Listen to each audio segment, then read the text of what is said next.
disturbing one coming from France. A history teacher who discussed cartoons of the Prophet Muhammad with his students was beheaded, and the suspect was shot dead later by the police in Paris.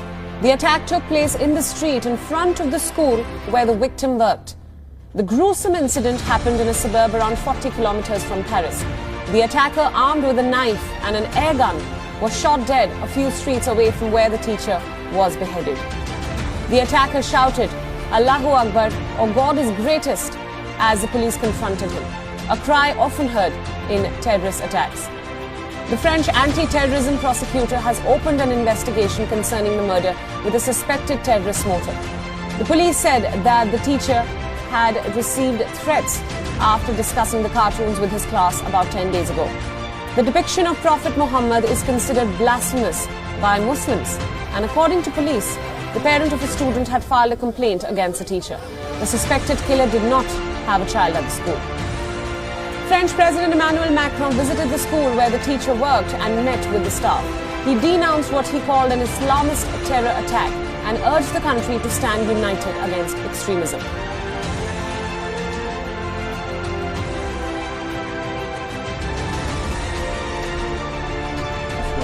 One of our countrymen, whose name I won't state publicly here tonight because the prosecutor will be speaking in the next hours and he will go into the facts and details of what happened here.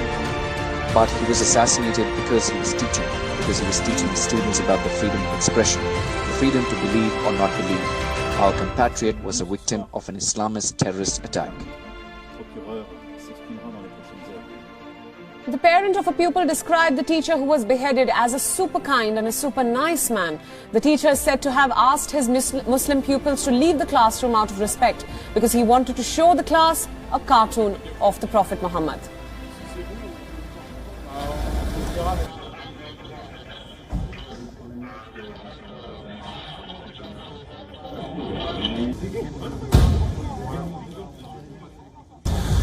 D'après mon fils, il était super sympa, super aimable, super gentil. La polémique qu'il y a eu, comme quoi il aurait fait sortir les enfants musulmans, mon fils m'a dit que c'était pas juste pour les préserver, c'était par pure gentillesse, quoi. Parce qu'il devait montrer une caricature du prophète de l'islam. Il a tout simplement dit aux enfants musulmans, sortez, j'ai pas envie que ça vous fasse mal au cœur. C'est ce que mon fils m'a dit. Ils sont sortis, puis voilà, quoi.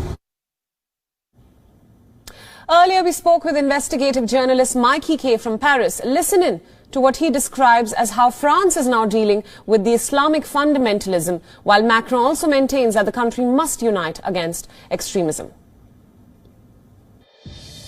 You know, look, there are over 65 million people in France, and immigrants make up nearly 10% of that figure, which is over 6.5 million.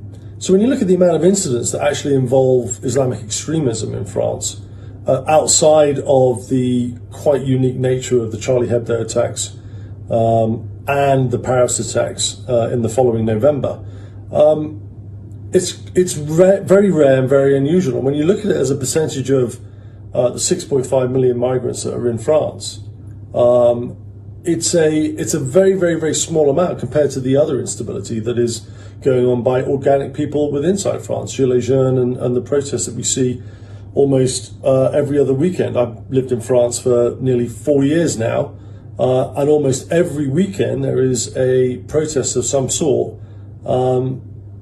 which heads to or from Place de la République, which is the heart of protest in France and in Paris. So there are a lot of immigrants. Nearly 10% make up the population of France, and to sort of paint the picture of migrants not understanding liberal values is just completely taken out of context, based on a very, very, very minute and small percentage of attacks that have gone on by people that have claimed those attacks in the name of extreme Islam.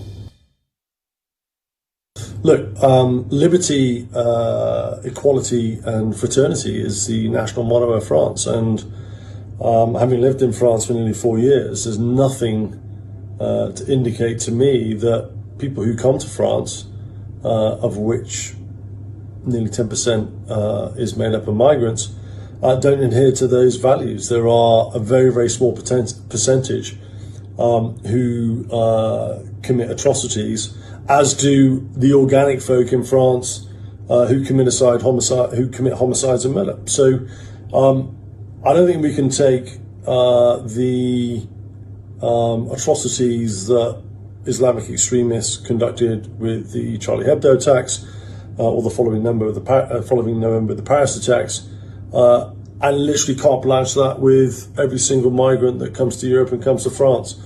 I can quite convincingly say that the significant percentage of migrants that come to France do abide by France's motto, which is liberty, equality and fraternity.